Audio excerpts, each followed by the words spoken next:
The government is back open after the longest shutdown in history. Now, federal workers return and some services struggle to catch up. We'll explain next. Election day results are in. We look at how off-year elections can be impactful for you. Dry winds and dangerous heat have Austin on edge. What you can do right now to protect your home from the next wildfire. Reporting Texas TV starts now.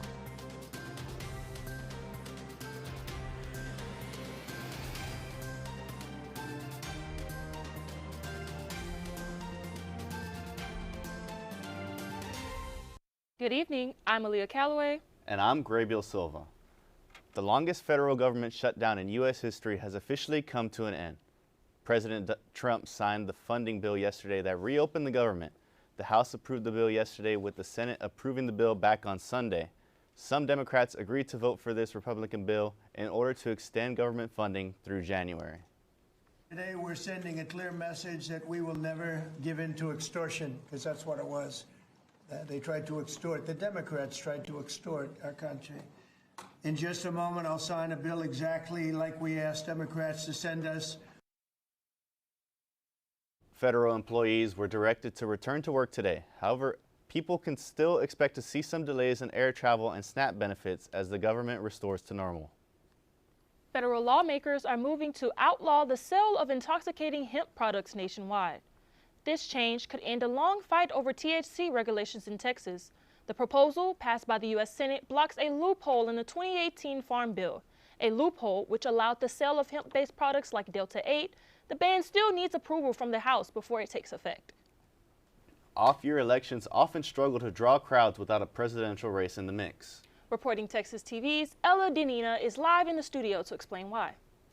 On Election Day, 25% of registered voters here in Travis County cast a ballot in the race. In comparison, last year when a president was on the ballot, that number was 63%. I chatted with experts to figure out how to close that gap. Election Day. On campus at the Texas Union, student voters perform their civic duty by casting votes on Election Day. It's just really important to get out there and make your voice heard, because these are not only going to affect you in the future, but your children, everyone around you.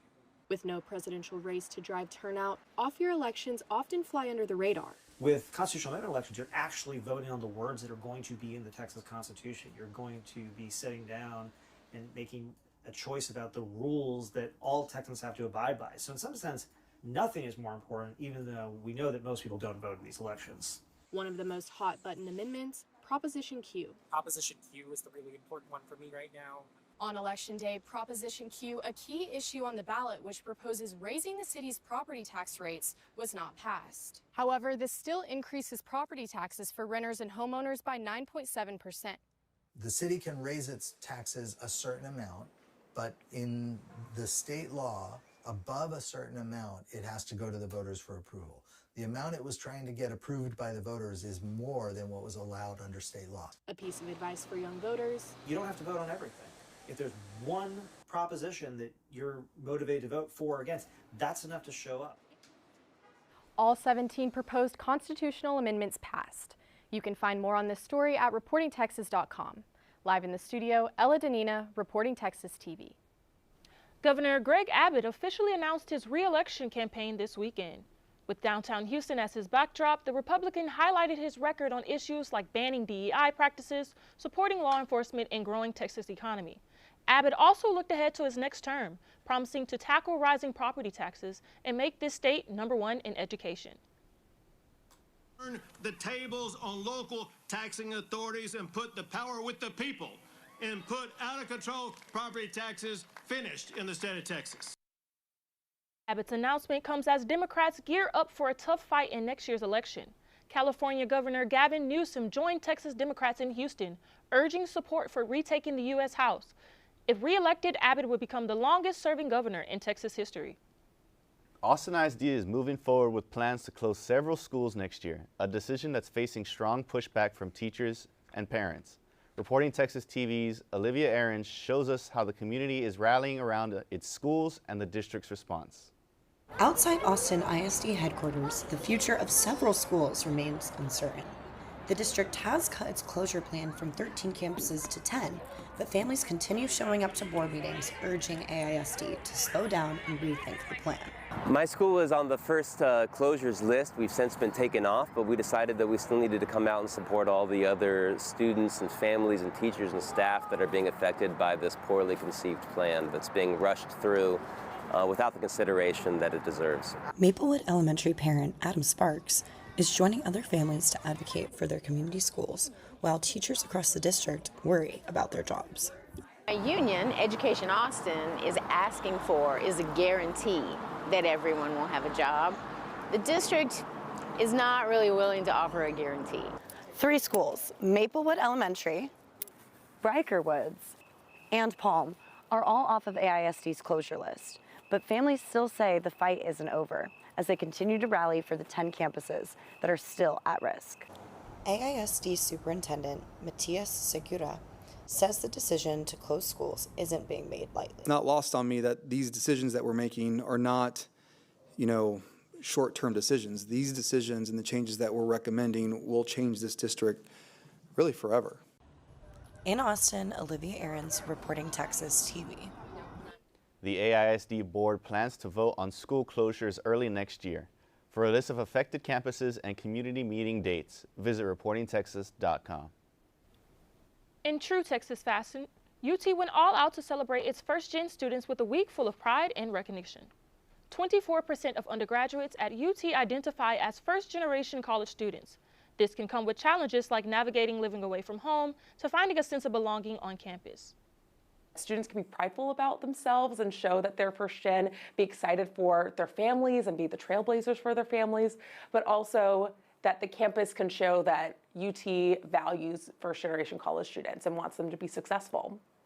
The annual celebration at the tower showcased UT merch, a photo booth, music, airbrush art, and more. But dedicated resources like study spaces and support from staff are available to first-gen Longhorns all year long. Coming up next, how the Austin Fire Department is preparing for the risk of wildfires in the area. Texas moves into the top 10 in the latest playoff rankings, and the road to a home playoff game just got interesting. Find out next. We all want our kids to grow up safe and healthy, so we show them how, and we tell them with honest conversations that let them know what we expect. That's especially important when it comes to alcohol and other drugs. Kids need to know the dangers and how to avoid them. And when it comes to pain medications, opioids, they need to know that they should never be taken without a prescription and never shared with friends or family. It's dangerous and illegal. So talk with your kids, because when you talk, they hear you. Women are bad with money.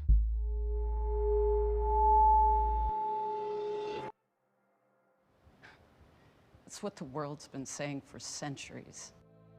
But now, we've got something to say. Save it.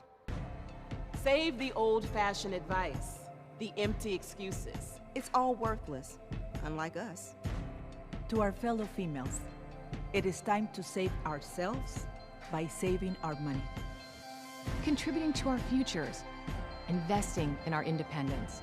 Until we're no longer 80% more likely than men to live in poverty in retirement. So again, we say to that, save it. The falsehoods, the feelings of fault. Then the funds. Learn how to save for your retirement at wesaysaveit.org. My name is Teresa Barber. I was in the United States Navy and I served overseas in the Middle East and Africa. Early on in my career, I had a commander that taught our suicide prevention training on a Friday afternoon, and the very next day he took his own life. 90% of suicide attempts involving a gun are fatal. You don't know how much somebody can hide what's going on inside their head. Store your guns securely. Help stop suicide.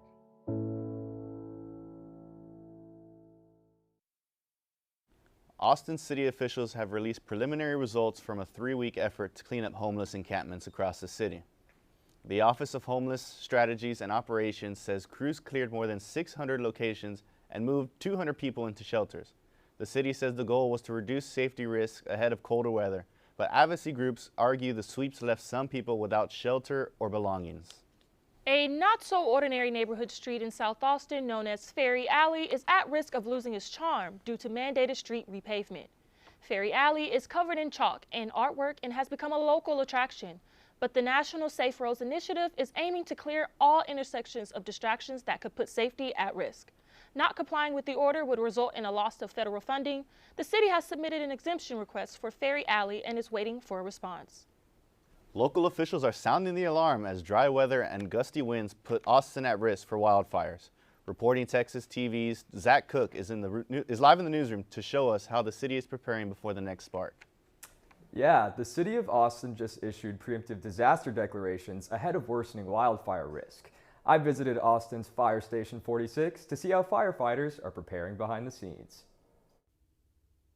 After months of below-average rainfall, Travis County and the city of Austin issued preemptive disaster declarations on October 20th.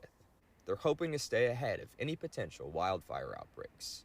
The rain that fell during the spring and early summer actually encouraged the growth of a lot of vegetation, brush and grass and things like that, that then dried out a lot when the drought kicked in. And so that is leading to an increase in what you would call fuel or available fuel for wildfires.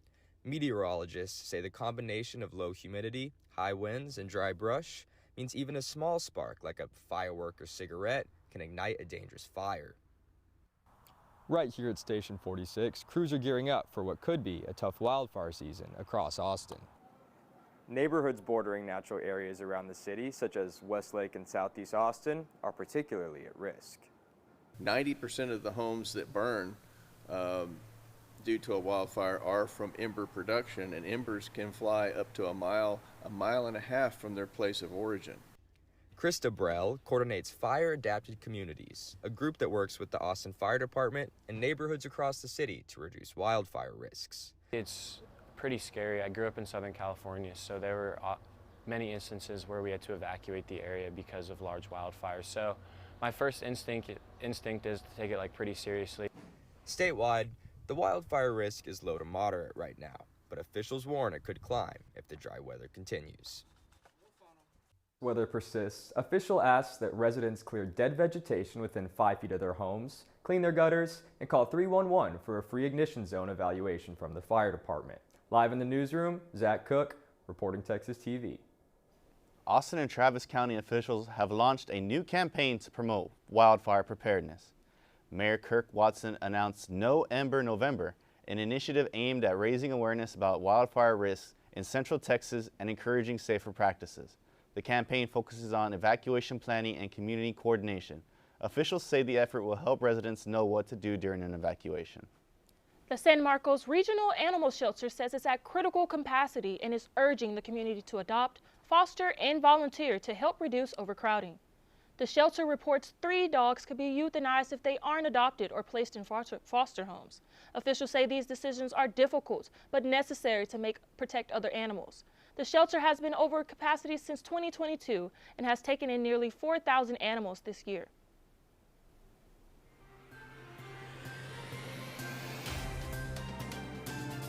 Thousands packed the Capitol grounds for the Texas Book Fest, but flight cancellations left several authors stranded. How this festival still kept the pages turning. A cold front brought temperatures down earlier this week. See if this trend continues into next week after the break. Location, location, location. What if the most valuable locations are not based on land value, but other things, like proximity to schools, safe bicycle lanes, and convenient transit stops? Connectivity is a really important part of creating a walkable city. Not only do you want your streets to be connected, but they need to be connected for all modes.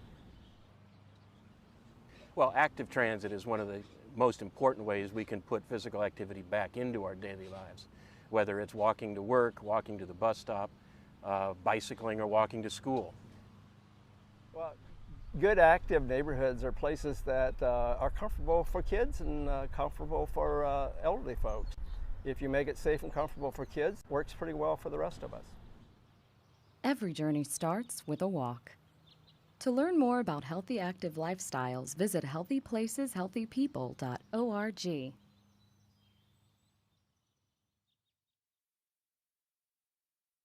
In every family, small conversations can make a big impact. I grew up on tour with my parents. Kind of different, but we bonded over music just like other families do over sports, camping, or other interests. And we talked.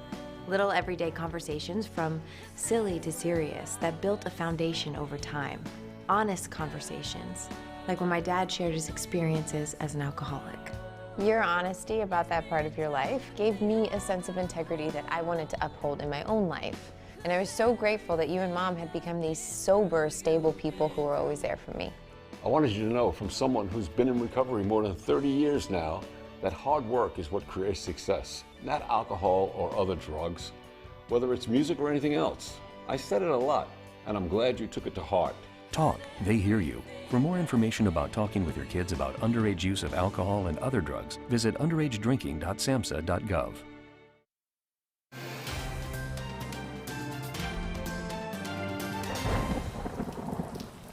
Well, it's finally been cooling down in terms of weather this week. You're right. It's only taken Texas an extra 2 months to finally bring out these cooler temperatures. Well, I wish I was able to agree, but unfortunately, it looks like it was just a lucky break of a cold snap this past week. Now, if you're a fan of these temperate temperatures, then this week in Austin has been a paradise. Like a crab molting from its shell, I finally left my apartment today to enjoy the cool air by taking a walk around the Honors Quad. But this is just a break in a series of warmer temperatures as we move into the weekend. Now, we've been enjoying plenty of sunshine and warmer weather across Texas today, with highs topping out in the low 80s and coming down into the mid 60s. Looking at the radar, we'll be having clear skies throughout the evening, allowing for an amazing view of our Austin skyline. Now, looking forward to Friday, we'll be having partly cloudy skies during the morning with temperatures reaching 85 degrees before once again dipping into those mid 60s as we head into the evening. It's looking to be a dry heat, so make sure to lather up in some sunscreen before stepping out. Now, I paid homage to a weather deity this week, and it doesn't look like they listened because this week is looking a little rough. We'll be expecting the same low 80s to mid 60s throughout the weekend until Monday, so be sure to bring a light jacket. Now, midweek, we'll be seeing these exact same temperatures, but with a twist. Scattered showers are expected to hit Tuesday and Wednesday morning, so make sure to bring an umbrella for your morning commute. Now, I'm not sure if this is a positive or negative, but UT will be playing Georgia in a nice and breezy 63 degrees this weekend over in Athens. So, yeah, I hope it's not too cold of a week and here in Athens whenever I'm up there covering that game. Yeah, I'm looking forward to it. Hopefully we can usher in another Texas Longhorn win.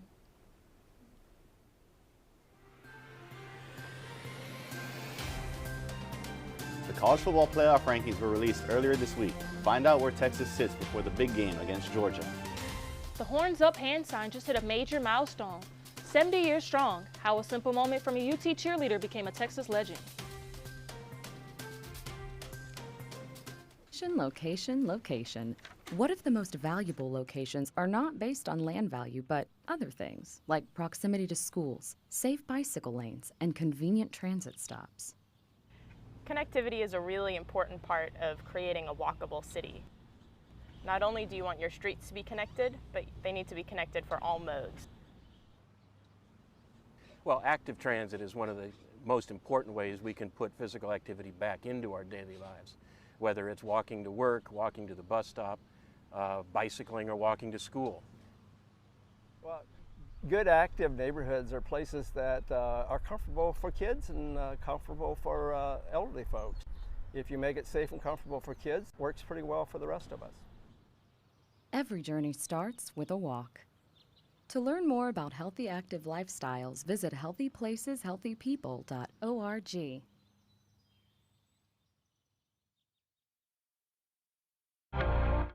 With mental health is it becomes a spiral, and sometimes all you literally need is a little catalyst to help you to stop. When I'm in pain or when I'm suffering, I have a really hard time reaching out and asking for help. I know it's so hard to talk about mental health, but when you don't talk about it, you feel more isolated, you feel more alone. If you feel something in your gut, if you feel something's wrong, you should, talk to them about that. Sometimes starting a conversation with someone about their mental health can seem awkward, but your support can make a huge difference. And I think that that's hopeful in those really dark times. You might not know what to say, but there are a lot of things you can say to open things up. I know you're going through some stuff, and I want you to know I'm here. I deal with the same issues as well. Maybe it's me, but I was wondering if you're all right. Learn more about how to start the conversation at seizetheawkward.org.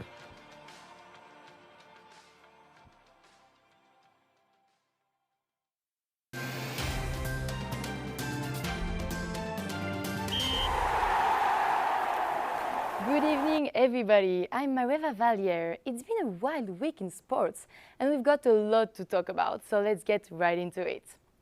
The college football playoff rankings are out, and the Longhorns are now ranked 10th in the nation and in the projected tournament bracket. The top four remain the same, with Ohio State, Indiana, Texas A&M, and Alabama. In the postseason picture, the Longhorns are projected to play at number 7, Ole Miss in Oxford.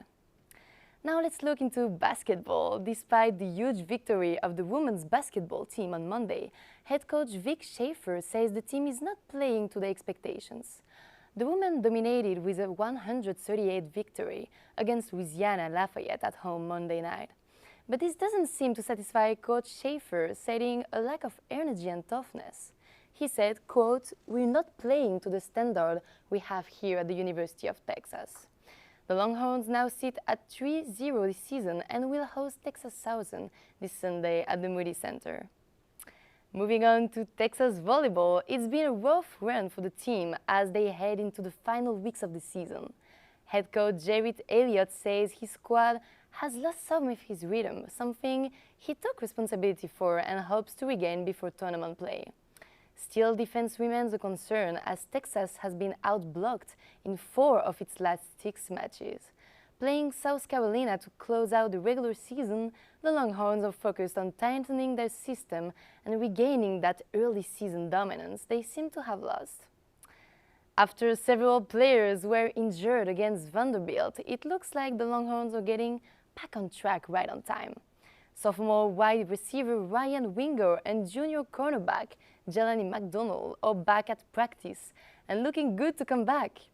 Head coach Steven Sarkisian expressed optimism, saying that all those guys practiced this morning and looked great. Defensive leader Michael Tafe will also be back in the lineup after breaking his thumb against Kentucky in October. The fifth-year safety is already third on the team in tackles despite missing 2 games. Such great news before the team heads into Athens to face number 5 Georgia with one of the most complete rosters they've had all season. Hook them! So, Aliyah, Gabriel, what do you think about Texas sports this week? It's going to be interesting to see if Texas can pull out a big-time win over there in Athens, and basically lock up their playoff spot if they're able to get a win this weekend. Yeah, I don't know much about football, but I can talk about volleyball, and it really hurts my heart to hear the upset that they've been facing. But if coach is listening, if you need me to warm up, I'm ready to get out there.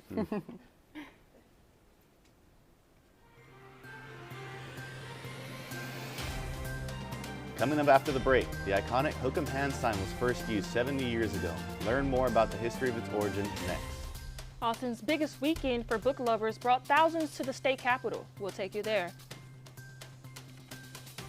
Hi, I'm Smokey Bear, and I made an assistant to help you prevent wildfires. Dude, I've got this. I've been camping since I was 5 years old. But I am a camping influencer. You know what? I'll bet you $5. Okay. Assistant Smokey, what is the best way to put out a campfire? To put out a campfire, drown with water, stir, drown again. Then make sure the fire is out cold by feeling with the back of your hand. Wait, really? I'll take the $5. I don't think it's an accident that I ended up writing music for a living, because I think I lived in a house where I saw how deeply it affected everyone in the house. And just how much everyone defined themselves by the music they listened to. Music as a framework, I think, gave my parents my identity from a young age. You can like any music that you want if it makes you feel happy. And now when I hear certain songs, I think of them, and I think of them in their happiest state, and it makes me happy. If they seem like they're having trouble talking about something, I try to tell them about a time when I felt something similar. Whatever the issue was, we would tell them the pros and cons and how important it was that they had come to us because we could always help them. I think the real important point, we always told them, no matter what you do, no matter what happens, we will help you through it no matter what it is. Vaccines protect us all from serious disease, and I ask that you consider getting your family and your children vaccinated. The COVID vaccines, including the updated booster doses, are safe, effective, and recommended for everyone 6 months and older. It's an important way to protect our families, our healthcare workers, and our communities. COVID patients are still in our hospitals, and many are very sick. If you have questions, talk with your healthcare professional. And if you haven't gotten vaccinated or boosted, please do. The Texas Book Festival took place on state capitol grounds last Saturday and Sunday with thousands of readers in attendance. There were over 300 authors in the booths promoting their books. The event has become a launch pad for independent writers hoping to turn their passion into a career. The human spirit is something that drives us to create, and there's no better way forward to think about the future and forward movement than a good story. Several authors couldn't make it because of nationwide flight cancellations. An Austin favorite coffee and snack spot is coming to West Campus. Joe's Coffee added its 9th location right at the 40 acres, sitting on West 24th and Rio Grande Street.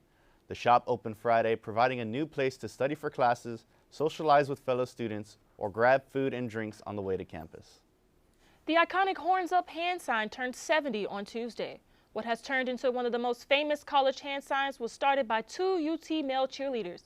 Harley Clark was poked in the face by H.K. Pitts with his middle and ring fingers curled under. That's when they noticed his hand was shaped like a longhorn. On November 11th, 1955, Harley did the Horns Up sign at a pep rally before playing TCU, and the rest is history. All right, so onto that final weather here. It's looking to have a cold front coming in. Looking to have a warm 86 degrees tomorrow and a low 62. A slight chance of rain, but overall it's looking to be another great day over here in Texas. So, but yeah. Yeah, I'm looking forward to the new weather coming up here. I'm pretty tired of the same hot, heavy humidity weather. So thanks for joining us tonight on Reporting Texas TV. If you would like to check out any of our stories or our newscast, please visit reportingtexas.com. We'll see you next Thursday. Good night.